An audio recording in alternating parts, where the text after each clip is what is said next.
PSB. Criticou ainda o PSB. Esse Freixo é um sem vergonha também, né, velho? Esse Freixo é um sem vergonha, não é, gente?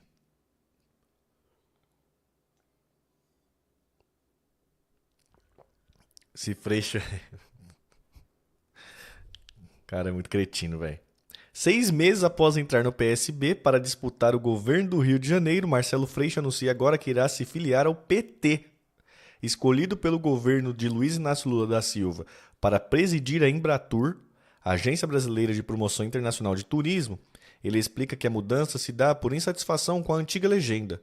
Além disso, enxerga o PT como o único partido capaz de liderar alianças para derrotar o bolsonarismo nas próximas eleições. Ô, louco. Caramba, já tá nessa já, Freixo? Ó, o Freixo já tá nessa já? Já tava das próximas eleições? Preciso estar no lugar que tenha construção partidária, coisa que não teve no PSB. Um lugar que tenha trabalho de base. Era o que eu queria fazer no PSB, mas não foi possível. Não era esse o projeto, afirma Freixo. Minha conversa com o PT é para fazer esse processo de formação política e construir uma frente democrática, ampla, liderada pelo partido, onde eu possa ajudar. Nossa, a ministra do Turismo é a bolsonarista? Miliciana? É miliciana, né?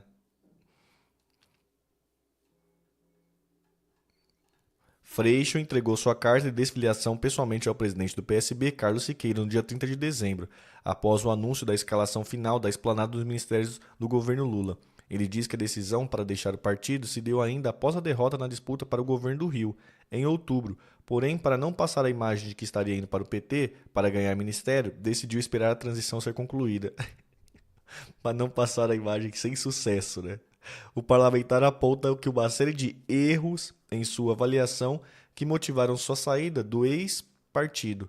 Entre eles está a decisão do PSB de não entrar na federação com o PT. A essa escolha, ele atribui o encolhimento expressivo da bancada na sigla na Câmara, que vai cair de 32 para 14 deputados em 23. O PSB foi para um lugar que eu não me enxergo mais, resume o político que antes era afiliado ao PSOL, onde fez maior parte de sua carreira. Guerra Fria com o Molon. Marcelo Freixo cita ainda como motivo a postura do agora ex-correligionário Alessandro Molon, que preside o PSB no Rio. Disputando o protagonismo na esquerda fluminense, eles vivem em clima de Guerra Fria há anos. Após um armistício que o levou a entrar para o mesmo partido do desafeto e disputar a última eleição, o clima entre os dois voltou a azedar com a decisão do PCBista de concorrer para a vaga do Senado, mesmo com o PT reivindicando uma candidatura única para fechar aliança no Rio. Eu tive os problemas porque o acordo passava pela candidatura ao Senado e não foi cumprido pelo Molon, e, portanto, pelo PSB. O Siqueira é testemunha e reafirmou isso a mim. Isso levou a uma relação muito ruim, né? Recentemente, esse caso do Molon aqui foi o maior cretinice da história do PT em relação aos aliados. E mesmo assim, sem vergonhas como esse Freixo passa pano pro PT, cara. Esse caso do Molon, para quem não lembra, é o caso que explicita, deixa mais claro que o PT não tava nem aí para a questão do bolsonarismo, velho. A questão do PT é única e exclusivamente hegemonia. Hegemonia. O que acontecia? Todas as pesquisas mostravam que esse Molon ganharia o Senado. E o PT queria porque queria que esse Molon tirasse a candidatura para colocar um senador do PT e assim ele apoiaria o Freixo para governador, sendo que o Freixo nunca ia ganhar para governador e o senador do PT também não ia ganhar. O PT insistiu com isso, deixou o candidato dele lá no Senado, dividiu os votos, como todo mundo sabe, senador não tem segundo turno, dividiu os votos e o Romário ganhou. Romário bolsonarista ganhou para senador lá. Agora o Freixo se aliou à milícia. Lula é gênio político mesmo. Pois é. Tamir, se puder, faça um react do vídeo de ontem do antagonista sobre o Rui Costa e a Secom. Vou fazer sim, mano. Salve, Sara. Bom dia, viu? Perdeu a leitura hoje ou tava aí?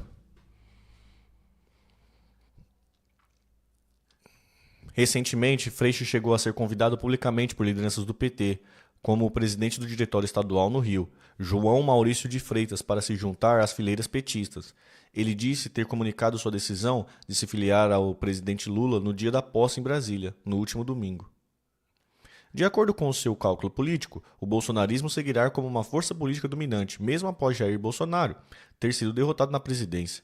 De olho na política fluminense, ele defende que o PT encampe uma posição de frente ampla, principalmente no Rio, berço político e reduto eleitoral do ex-presidente.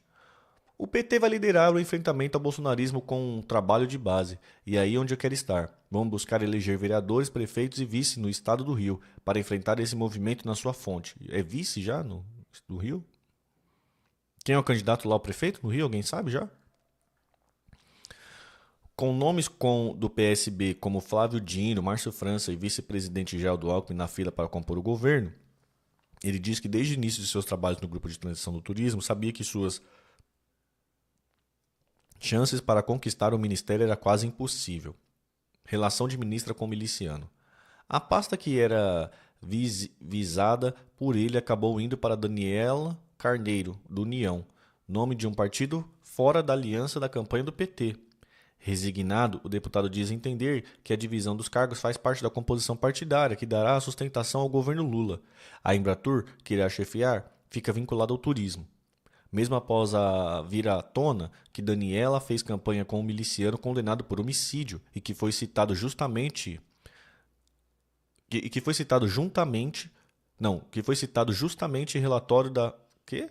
Tá errado aqui o texto. E que foi citado justamente relatório da CPI das milícias produzido por ele em 2008 na Assembleia Legislativa do Rio de Janeiro, na Alerj. Freixo nega que isso represente algum constrangimento na relação com a ministra. Eu acho que cabe a ela falar sobre isso. Freixo, você é um sem vergonha, né, velho? Você é muito sem vergonha, salve sem dedo. Eu acho que cabe a ela falar sobre isso. Minha relação com ela é muito recente, mas muito boa e de muito diálogo. Não muda nada e pelo que eu li da defesa, isso tinha mais a ver com a prefeitura de Belford Roxo do que com ela. Justifica completando. Todo mundo sabe do meu nível de enfrentamento e o preço que eu paguei com as milícias. Óbvio que minha opinião sobre isso não muda, né? Já com a equipe em Brasília para assumir a Embratur, Freixo afirma que a antiga gestão de Gilson Machado vem negando abrir informações sobre a pasta para o grupo de transição.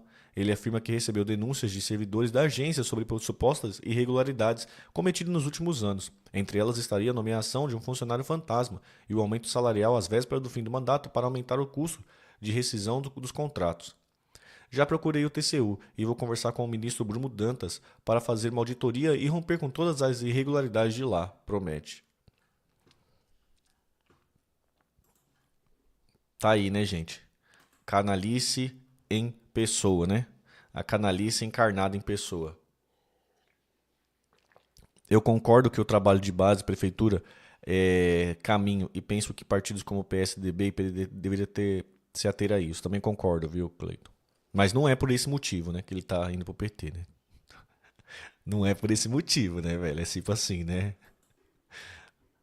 Finge que eu me engano que eu finge que me engana que eu finge que acredito, né? A gente acabou de entrar nesse meta freixo aí, né? Perdi, voltei pro escritório hoje, mas meu retorno à leitura à noite com um corte. Boa, tamo junto, viu, Sara? Corte curtinho hoje, tem uns 40 minutos.